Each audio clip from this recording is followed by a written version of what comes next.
ஒரு ரவுடி பையன் இருந்தானா ஒரு ஊர்ல. கீராஜனாரன் எழுதுறார். பயங்கர வன்முறையாளர். நாய் கூட பயப்படுமாங்க அவன் நடந்தா. ஏன்னா சும்மா போக மாட்டானா, கல்லெடுத்து அடிச்சுட்டு போவான்.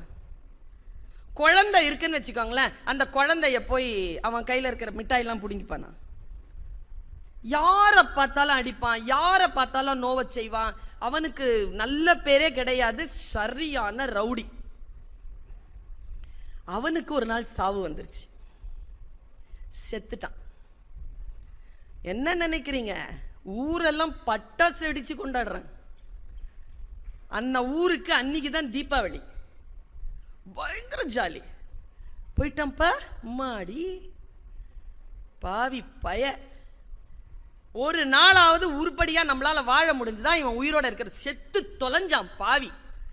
பேசிக்கிட்டே இருக்கும்போது அந்த ஊர்ல ஒரு வாத்தியார் இருந்தாராம். சாவுக்கு அவர் வர்றார்.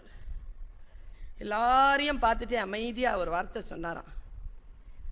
இறந்துருக்கிறாரு, அவர் காலையில வீட்டை விட்டு வர்றதை பார்த்துருக்கீங்களா? வெள்ளை சட்டை வெள்ளை பேண்ட் போட்டுட்டு வருவார்.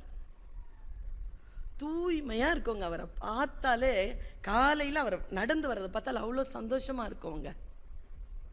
நல்லபடியா போகட்டும் அப்படின்னாராம் ஒரு வாத்தியார். சொல்லிட்டு கடைசியா முடிக்கிறார், இந்த நாடு எவ்வளவுதான் மோசமானவர்களாக இருந்தாலும் அவர்கள் மீது கூட அன்பு செலுத்துவதற்கு ஒரு உயிர் இருக்கக்கூடிய நாடு இந்த தமிழ்நாடு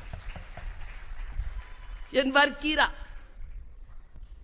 மனசு இருக்குல்ல எங்க, எத்தனை கதை சொல்லியிருப்பாங்க எங்க அம்மா. அத்தனை கதையிலையும் அரக்கர்கள் வருவார்கள், திருடர்கள் வருவார்கள், யாரும் கெட்டவங்களே இல்லைங்க எங்க அம்மா சொன்ன கதையில. யாருமே சாகவே மாட்டாங்க பாட்டிகள் கதைகள்ல. இது அறம் சார்ந்த நாடு.